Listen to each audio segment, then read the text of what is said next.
আসসালামু আলাইকুম সম্মানিত দর্শক, welcome to my YouTube channel.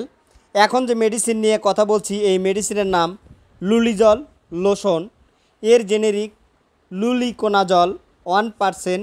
এর প্রস্তুতকারক কোম্পানি এসকেপ ফার্মাসিউটিক্যালস লিমিটেড। যেসব রোগের ক্ষেত্রে এই লুলিজল লোশন ব্যবহার করা হয়ে থাকে, লুলিজল ক্রিম বা লোশন 2 আঙ্গুলের মাঝের টিনিয়া পেডিস, টিনিয়া ক্রুরিস এবং টিনিয়া কর্পোরিসের ট্রাইকোফাইটন রুব্রাম এবং এপিডার্মোফিটন ফ্লোকোসাম দ্বারা শ্রেষ্ঠ টপিক্যাল চিকিৎসার জন্য ব্যবহৃত হয়ে থাকে এই লুলিজল লোশন। এখন কথা হলো, টিনিয়া কি? মানুষের শরীরে যে কোনো ছত্রাকের সংক্রমণকে মেডিকেলের ভাষায় টিনিয়া বলা হয়। আর পায়ের মধ্যে যদি কোনো ছত্রাক দ্বারা সংক্রমণ হয়, তাকে টিনিয়া পেডিস বলা হয়। টিনিয়া পেডিস মূলত ট্রাইকোফাইটন রুব্রাম নামক এক প্রকার ফাঙ্গাস দিয়ে হয়ে থাকে।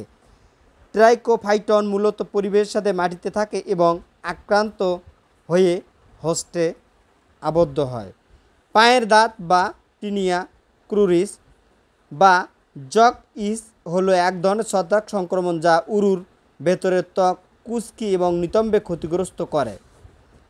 এই কারণে শরীরের এইসব উষ্ণ আর্দ্র জায়গা লালচে হয়ে যেতে পারে, ফাটতে পারে এবং কখনো রিঞ্চের মতো দাগ হতে পারে। এটা সাধারণত স্যাঁতসেঁতে ও গরম আবহাওয়াতে হয়ে থাকে।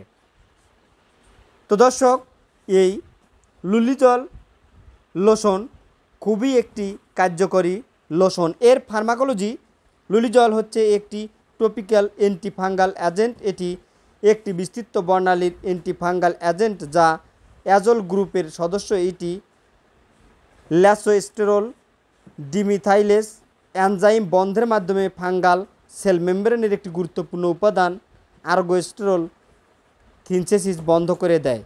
এভাবে এটি ডার্মোফাইটোসিস, ক্যান্ডিডা আলকিবেন্স সহ অন্যান্য ছত্রাক বিরোধী কার্যকরী অংশগ্রহণ করে। এই লুলিজল লোশন মাত্রা এবং ব্যবহার বিধি: কিভাবে এটি ব্যবহার করবেন? প্রাপ্তবয়স্ক এন্টার ডিজিটান টিনিয়া পেডিসের ক্ষেত্রে, অর্থাৎ যাদের আঙ্গুলের চিপায় বা 2 রানের চিপায় বা হাত পায়ের আঙ্গুলের চিপায় এই ধরনের সমস্যা হয় আক্রান্ত জায়গায় এবং তার চারপাশে 1 ইঞ্চি জায়গা জুড়ে দৈনিক একবার করে 2 সপ্তাহ পর্যন্ত লাগাতে হবে।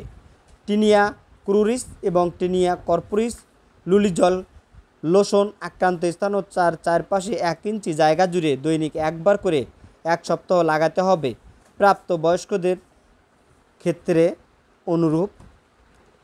এটি শিশুদের ক্ষেত্রে এর কার্যকারিতা এবং মাত্রা এখনও প্রতিষ্ঠিত হয়নি। সুতরাং এটি যেহেতু শিশুদের ক্ষেত্রে নিরাপত্তা নয়, তাই শিশুদের ক্ষেত্রে এটি ব্যবহার না করাই ভালো। এটি ব্যবহারের পূর্বে অবশ্যই একজন রেজিস্টার্ড ডক্টরের পরামর্শ অনুযায়ী ব্যবহার করতে হবে।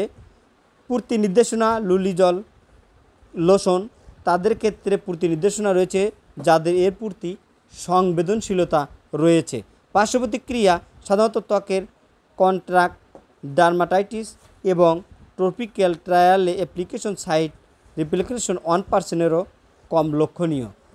গর্ভাবস্থায় এবং স্তন্যদানকালে লুলিজল ক্রিমের বা লোশনের ব্যবহারের সুনির্দিষ্ট কোনো তথ্য পাওয়া যায়নি, তাই এটি গর্ভাবস্থায় এবং স্তন্যদানকালে ব্যবহারের পূর্বে সতর্কতা অবলম্বন করা উচিত। এতক্ষণ সাথে থাকার জন্য ধন্যবাদ। ভিডিওটি ভালো লাগলে অবশ্যই লাইক, শেয়ার এবং কমেন্ট করার জন্য অনুরোধ রইল।